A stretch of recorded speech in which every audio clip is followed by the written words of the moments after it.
En este canal encontrarás historias que revelan secretos familiares, decisiones imposibles y momentos capaces de cambiar una vida para siempre. Relatos cargados de emoción, misterio y giros inesperados que muestran hasta dónde puede llegar el corazón humano cuando todo parece perdido. Bienvenido. Que esta historia te llegue al alma. Hay casas que no son simplemente casas. Hay paredes que guardan algo más que humedad y pintura vieja. Hay pisos que conocen el peso exacto de tus pasos en los momentos más oscuros, techos que han escuchado cada oración susurrada antes de dormir, ventanas que han sido testigos de tantas despedidas que ya parecen tener memoria propia. Amalia Ortega sabía todo eso mejor que nadie. Lo sabía con la certeza silenciosa que solo da el tiempo, esa clase de conocimiento que no se aprende en ningún libro sino que se acumula lentamente, año tras año, como el polvo sobre los marcos de las fotografías antiguas. Tenía 73 años cuando todo comenzó a derrumbarse. No de golpe, como suelen derrumbarse las cosas en las historias inventadas, sino de esa manera suave y terrible con la que la vida real destruye lo que más queremos. Despacio, con pausa, dejando que cada pérdida se instale antes de presentar la siguiente. La casa donde vivía estaba ubicada en una calle empedrada del centro histórico de Guadalajara, una de esas calles que en algún momento del siglo pasado debieron haber sido elegantes y que ahora convivían con talleres mecánicos, pequeños negocios de papelería y vecinos que se conocían desde antes de que cualquiera de ellos pudiera recordar. Era una construcción de paredes gruesas color ocre, con una reja de hierro forjado al frente que crujía de un modo particular cada vez que alguien la abría, un sonido que Amalia había aprendido a distinguir entre todos los sonidos del barrio. Sabía cuándo era el cartero por la forma apresurada en que empujaba la reja. Sabía cuándo era algún vecino perdido por la duda con la que giraba el pestillo. Y sabía, con una precisión casi sobrenatural, cuándo era su nieta Camila, porque Camila siempre empujaba la reja de una sola vez, con la seguridad de quien entra a un lugar que siente absolutamente suyo. Amalia había llegado a esa casa 44 años atrás, recién casada con Rodrigo, un hombre de manos grandes y voz tranquila que trabajaba en el registro civil y que tenía la costumbre de leer el periódico en voz alta durante el desayuno, aunque nadie más en la mesa mostrara el menor interés. Se habían conocido en una fiesta de 15 años, en aquella época en que las fiestas de 15 años todavía eran en los patios de las casas y la música la ponía alguien con un tocadiscos y una colección de vinilos. Rodrigo le había pedido bailar con una torpeza tan sincera que Amalia había sentido, en ese momento, que estaba frente a un hombre que jamás sabría mentirle. Y tenía razón. En 41 años de matrimonio, Rodrigo nunca le mintió. Fue honesto incluso cuando la honestidad dolía, incluso cuando era más fácil callar, incluso en los momentos en que una pequeña mentira piadosa habría suavizado las cosas. Esa honestidad fue lo que más extrañó a Amalia cuando él se fue, hace ya 6 años, una madrugada de noviembre en que el corazón de Rodrigo simplemente decidió detenerse mientras dormían juntos en la misma cama de siempre. Después de Rodrigo vinieron los hijos. Primero Ernesto, que se fue a Monterrey a trabajar en una empresa de logística y que llamaba los domingos con una puntualidad casi mecánica, como si hubiera programado en su teléfono una alarma que dijera llamar a mamá. Luego Beatriz, que emigró a los Estados Unidos con su marido y sus 2 hijos pequeños, y que mandaba fotos por el teléfono con tanta frecuencia que Amalia a veces sentía que conocía cada rincón del departamento en Houston donde vivían, aunque nunca lo hubiera visitado en persona. Y finalmente Patricia, la menor, que se quedó en Guadalajara, pero que entre el trabajo, los hijos y el matrimonio tenía una vida tan ocupada que las visitas se habían ido espaciando hasta convertirse en algo parecido a las estaciones del año. Previsibles, pero siempre más lejanas de lo que uno quisiera. Así que la casa, que alguna vez había estado llena del ruido particular que hacen los hijos cuando crecen, fue quedándose en silencio de a poco. Un silencio que Amalia no reconoció al principio como soledad, porque estaba tan ocupada con las rutinas del hogar, con las visitas ocasionales de los vecinos, con la novela de las 3 que veía religiosamente en el sillón de la sala, que no notó cuando exactamente el silencio había dejado de ser paz y se había convertido en ausencia. Camila fue quien llenó ese vacío. Camila, la hija mayor de Ernesto, la nieta que desde pequeña había tenido una relación particular con su abuela. Quizás porque de los nietos era la que más se parecía a Rodrigo, no en el físico, sino en esa honestidad sin adornos, en esa forma directa de mirar a los ojos cuando hablaba, en esa costumbre de decir exactamente lo que pensaba aunque a veces resultara incómodo. Tenía 27 años, trabajaba como diseñadora gráfica de manera independiente, vivía sola en un departamento pequeño pero ordenado a 10 minutos de la casa de su abuela y llegaba a visitarla casi todos los martes y algunos jueves, siempre con algo bajo el brazo.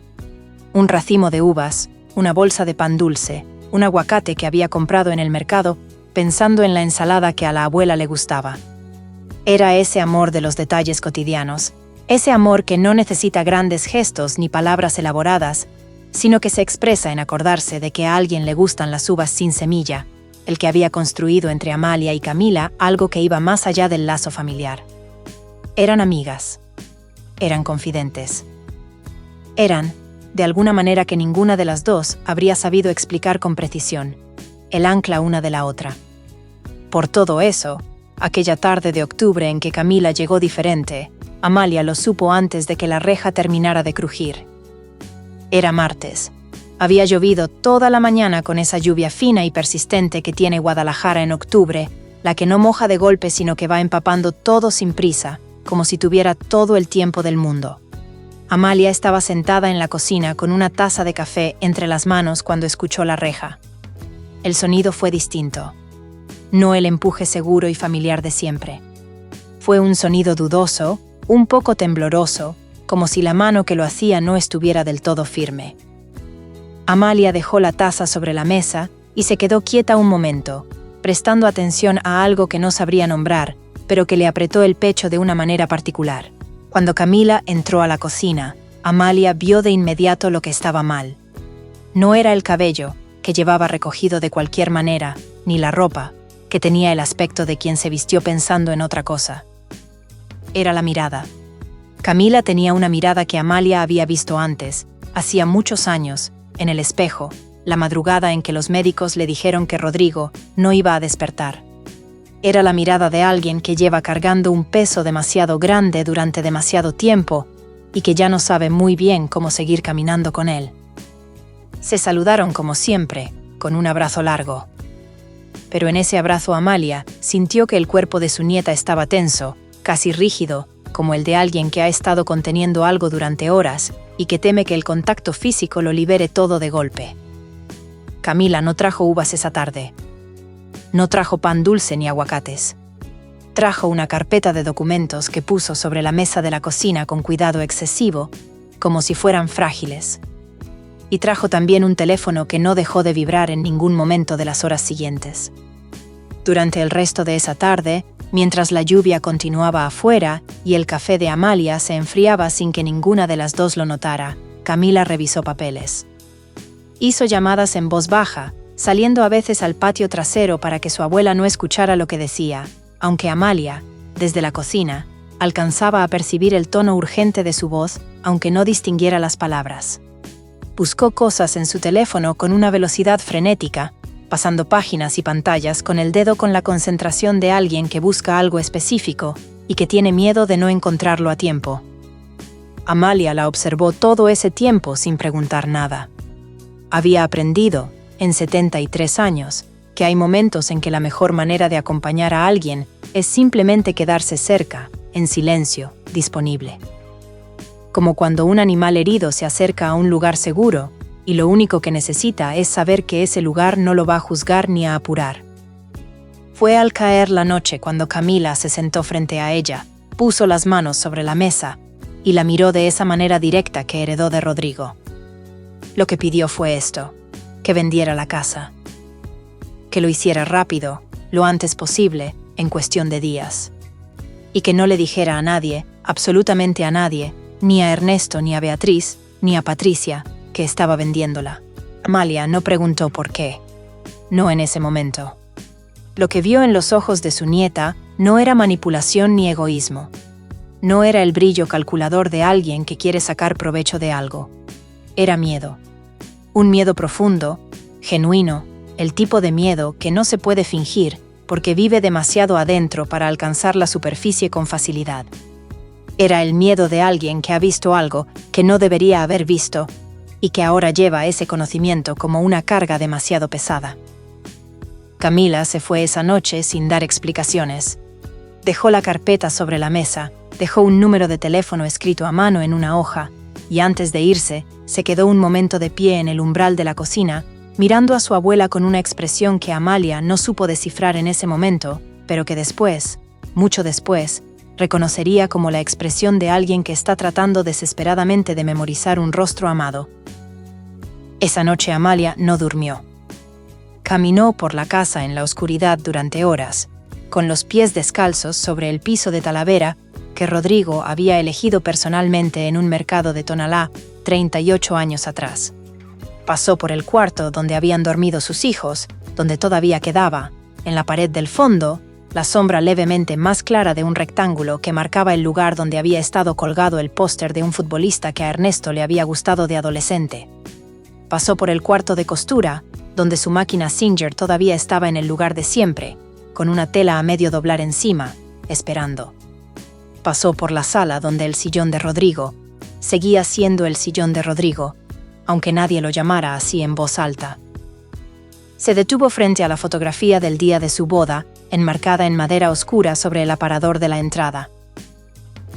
Rodrigo y ella, jóvenes hasta lo inverosímil, con esa seriedad solemne y un poco torpe con la que la gente de aquella época se ponía frente a las cámaras, porque sabía que esas fotos durarían décadas. Se preguntó qué pensaría Rodrigo de todo esto. Se lo preguntó en silencio, como se le preguntan las cosas a los muertos queridos, sin esperar respuesta, pero necesitando de todas formas hacer la pregunta. Tocó las paredes con las puntas de los dedos. Las paredes gruesas, frescas incluso en verano, que habían absorbido 44 años de vida. Aquí habían crecido 3 personas. Aquí habían entrado enfermedades y habían salido curadas. Aquí habían llegado noticias buenas y noticias terribles. Y la casa había contenido ambas sin distinción, sin juzgar, con esa neutralidad absoluta de las cosas inanimadas que termina pareciéndose mucho al amor incondicional. Vender esta casa significaba arrancar algo que no tenía reemplazo. No era una cuestión de dinero, ni siquiera de apego sentimental, aunque ambas cosas estuvieran presentes. Era algo más básico, más visceral. Esta casa era el último lugar en el mundo donde Amalia todavía se sentía completamente ella misma. Donde los fantasmas que la acompañaban eran fantasmas amados, no amenazantes.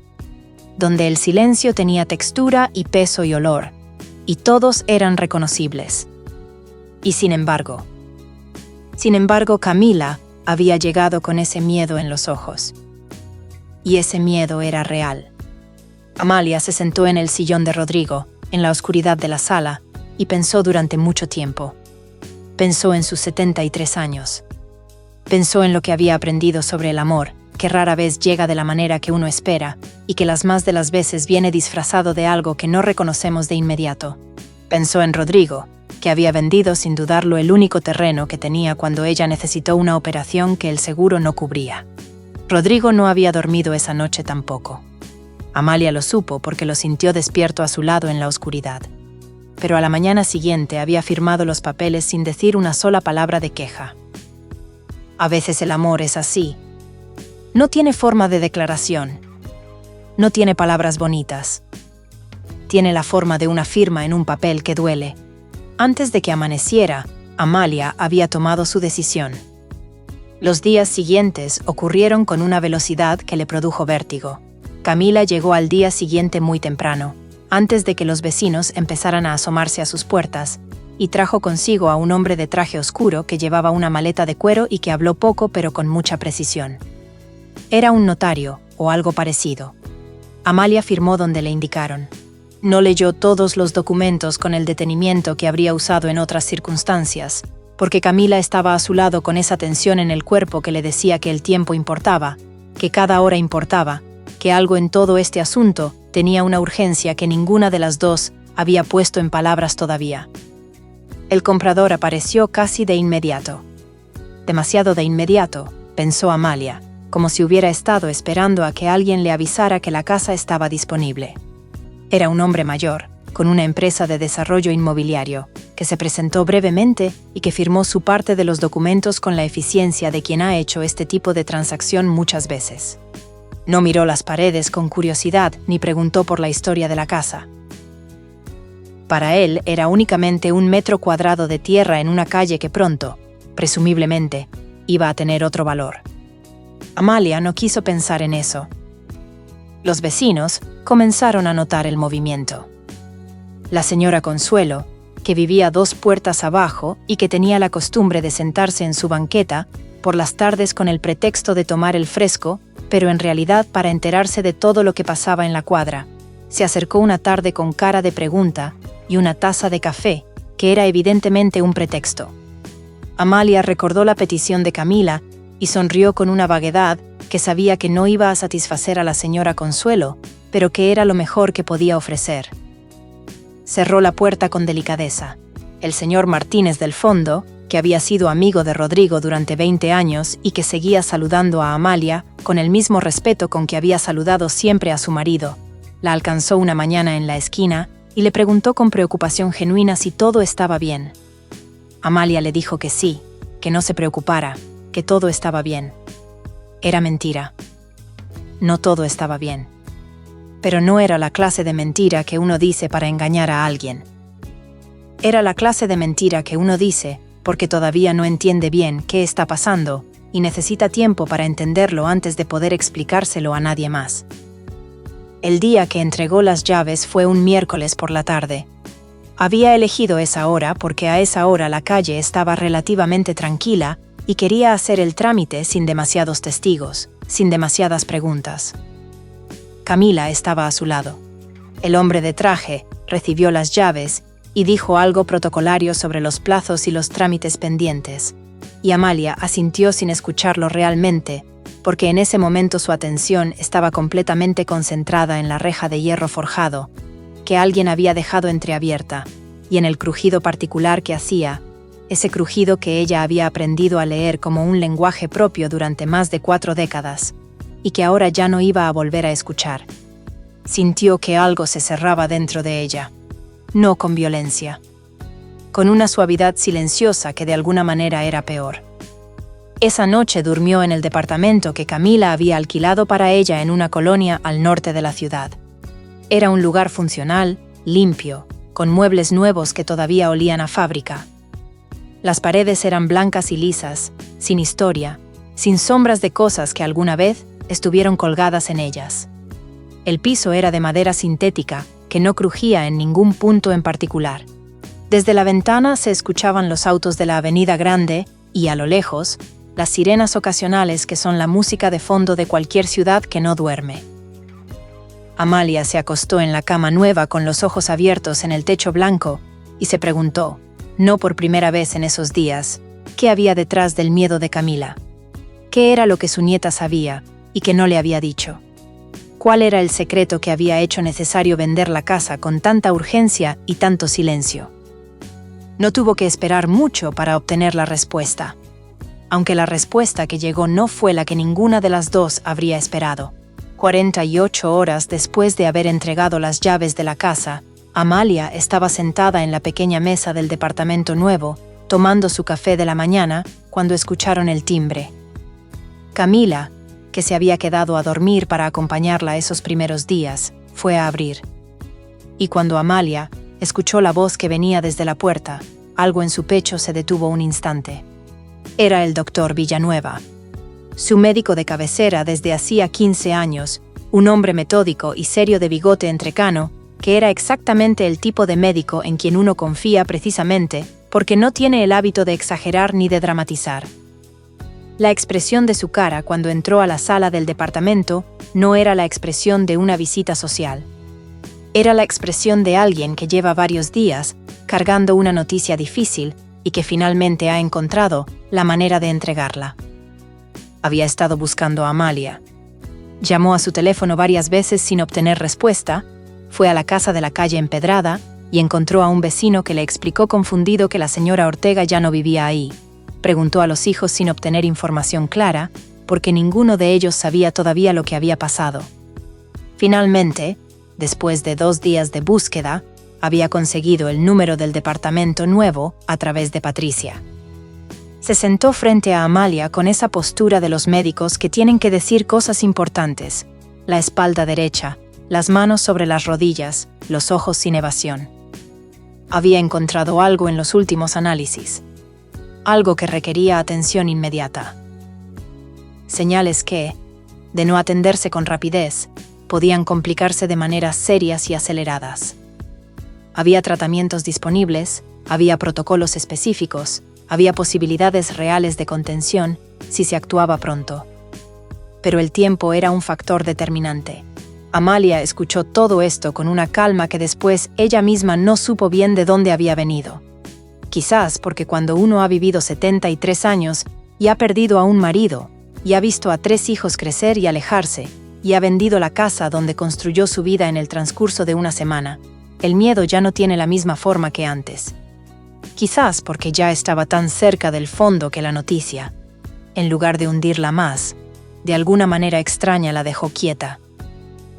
Pero mientras el doctor hablaba y Camila, de pie detrás del sofá, escuchaba sin interrumpir, una pregunta comenzó a formarse en la mente de Amalia con la lentitud y la precisión de algo que va tomando forma en la oscuridad. ¿Cómo lo había sabido Camila? La pregunta creció mientras el doctor terminaba de explicar los pasos a seguir. Creció mientras Amalia asentía y respondía con monosílabos apropiados.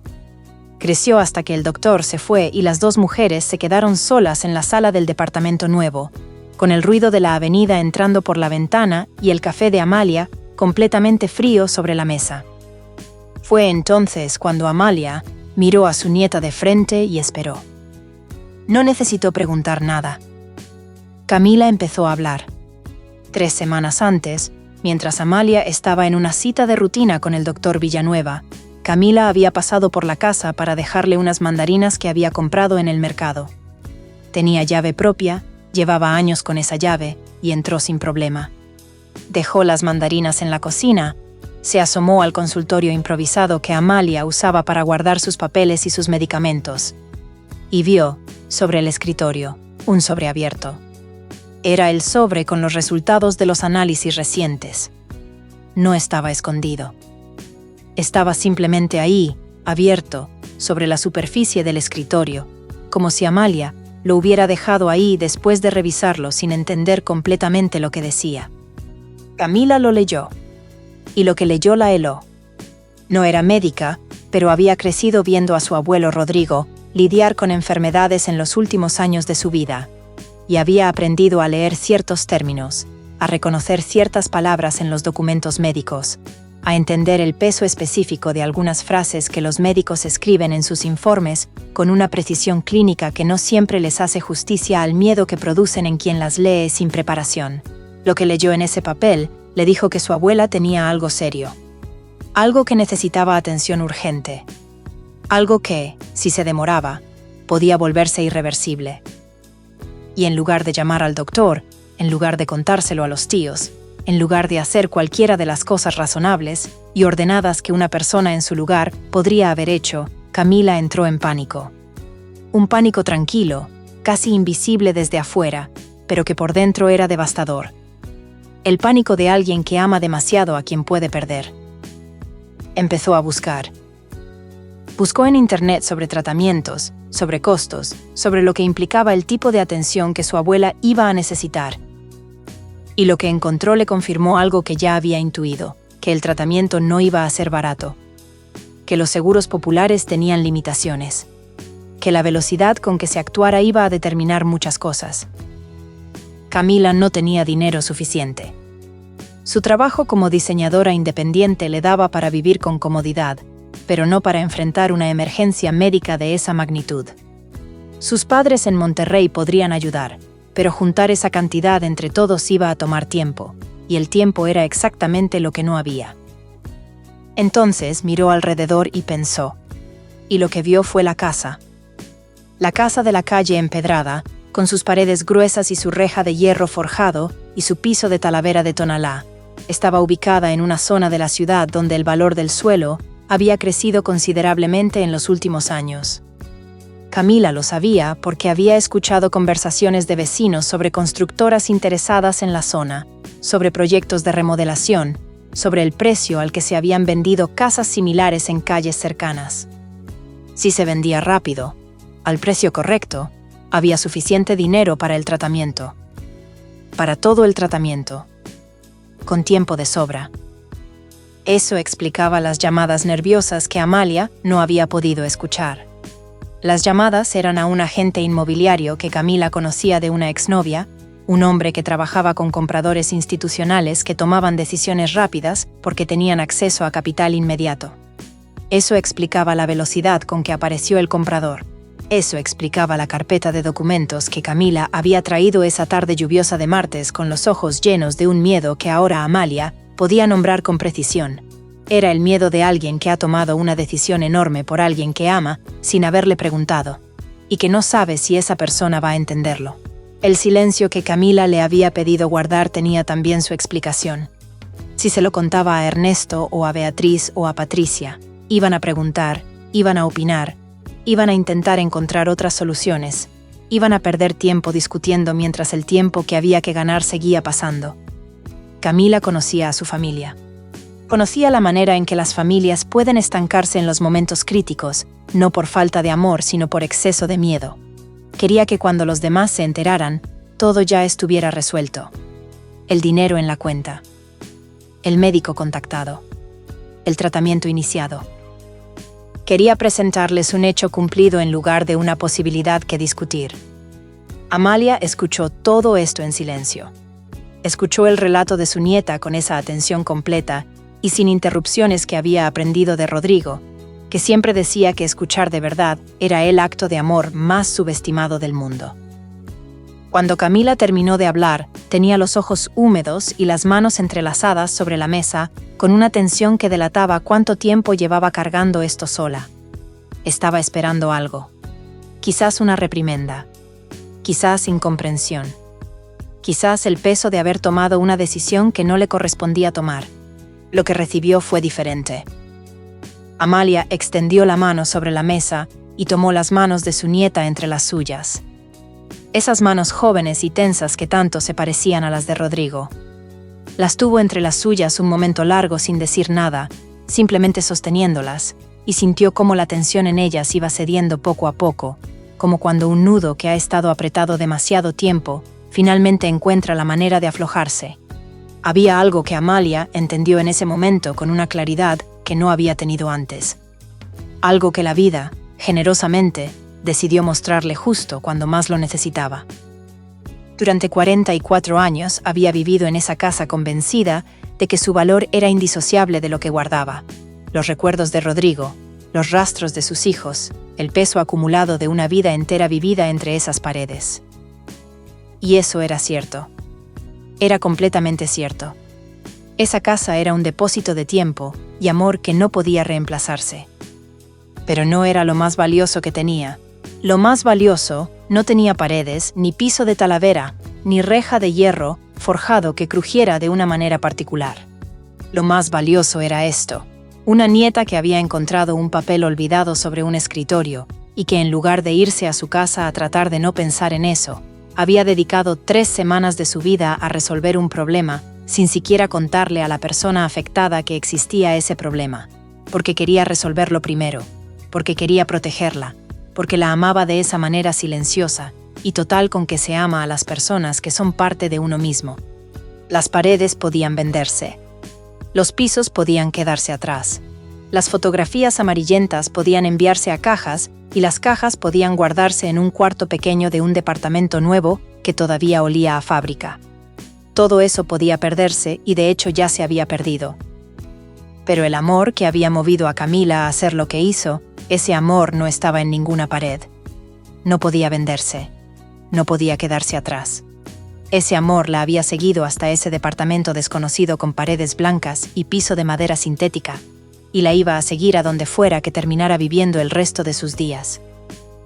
Empezó el tratamiento 2 semanas después. El doctor Villanueva coordinó todo con la eficiencia de alguien que lleva años haciendo este trabajo y que sabe exactamente qué pasos seguir y en qué orden. Ernesto voló desde Monterrey en cuanto se enteró. Beatriz hizo llamadas desde Houston a cualquier hora, buscando médicos, buscando información, siendo útil a la distancia con la intensidad de quien no puede estar presente en persona. Patricia apareció con comida casera y con sus hijos, que llenaron el departamento pequeño de un ruido que, de manera inesperada, le recordó a Amalia el ruido de la casa de antes. El secreto salió a la luz, como era inevitable que saliera. Hubo algunas horas difíciles, algunas conversaciones tensas sobre por qué Camila no había dicho nada antes, algunas preguntas sobre la velocidad con que se había tomado una decisión tan grande. Pero cuando todo se explicó, cuando cada persona en esa familia entendió el hilo de razones que había llevado a Camila a hacer lo que hizo, el enojo se disolvió en algo que no tenía un nombre preciso, pero que se parecía mucho al asombro respetuoso que uno siente frente a un acto de amor, que va más allá de lo que uno esperaría de cualquier persona. Amalia pasó el tratamiento con la determinación callada de quien ha decidido que no está terminado todavía. No fue fácil. Hubo días difíciles, semanas difíciles, momentos en que el cuerpo y el ánimo parecían conspirar juntos para convencerla de que era demasiado. Pero Camila estuvo presente en la mayoría de esos momentos. Y en los que no pudo estar en persona, estuvo en el teléfono, o en un mensaje, o en una bolsa de mandarinas dejada en la puerta del departamento, con una nota escrita a mano que decía cosas simples, pero que llegaban al lugar exacto donde se necesitaban. Meses después, cuando los médicos dieron buenas noticias y el peor de los escenarios quedó descartado, Amalia se sentó una tarde en el pequeño balcón del departamento a ver el atardecer sobre la ciudad. Guadalajara desde ahí tenía una vista diferente a la que había tenido desde la ventana de la casa. Más amplia, quizás. Más anónima. Pero el cielo era el mismo cielo, y el color del atardecer era ese naranja particular que tiene el atardecer en esta ciudad cuando el aire está limpio y el sol cae de cierta manera sobre las nubes. Pensó en la casa. La pensó sin el dolor agudo de los primeros meses, sino con algo más suave, más asentado, más parecido a la nostalgia que al duelo. Pensó en el crujido de la reja. Pensó en el piso de Talavera. Pensó en el sillón de Rodrigo y en las fotografías del aparador y en el aroma particular del café que se mezclaba con el olor de las paredes viejas en las mañanas de invierno. Todo eso había existido. Todo eso había sido real y hermoso y suyo. Y al mismo tiempo, todo eso había sido el recipiente. Y el contenido había encontrado la manera de sobrevivir, incluso cuando el recipiente se fue. Hay una cosa que Amalia dice ahora, cuando le preguntan sobre todo lo que pasó. La dice sin dramatismo, con la sencillez de alguien que ha aprendido algo de verdad y que ya no necesita embellecer la lección porque la lección es suficientemente poderosa por sí misma. Dice que la vida, cuando necesita enseñarnos algo importante, no siempre elige métodos suaves. Que a veces la forma que tiene de mostrarnos lo que realmente importa es quitarnos lo que creíamos que no podíamos perder. No por crueldad, sino porque somos personas que tendemos a confundir el mapa con el territorio, el símbolo con lo simbolizado, la casa con el hogar. Dice que el hogar no estaba en esas paredes. El hogar era Camila encontrando ese papel y pasando 3 semanas sin dormir bien para resolver algo que su abuela ni siquiera sabía todavía que necesitaba resolver. El hogar era Ernesto en el primer vuelo disponible. Era Beatriz haciendo llamadas a las 2 de la mañana hora de Houston. Era Patricia apareciendo con comida y con sus hijos ruidosos. Era el doctor Villanueva recorriendo media ciudad durante 2 días para encontrar a una paciente que se había mudado sin avisar. El hogar, dice Amalia, es la gente que no se queda atrás aunque uno se vaya. Y hay algo más que dice, algo que aprendió en esas noches de madrugada caminando descalza por los pasillos de una casa que ya no iba a ser suya. Dice que hay personas en el mundo capaces de sacrificarlo todo en silencio por quienes aman. Que ese silencio no es cobardía ni es secreto por el secreto mismo. Es la forma que tiene el amor de trabajar cuando tiene prisa. Cuando no hay tiempo para explicaciones, ni para consensos, ni para el lujo de los procesos razonables.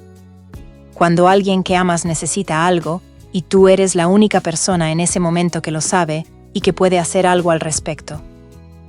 Camila nunca le pidió disculpas por haber vendido la casa. Amalia nunca se las pidió.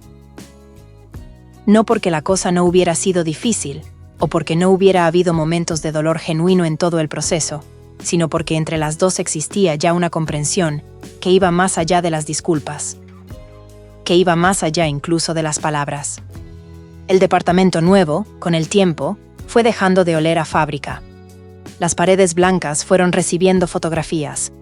El balcón se llenó de macetas con hierbas aromáticas que Camila le regaló una tarde de martes. El ruido de los autos de la avenida se convirtió en un sonido familiar, casi reconfortante, la manera que tiene ese lugar específico de decirte que hay vida afuera y que esa vida continúa. No es la casa de la calle empedrada. No lo será nunca.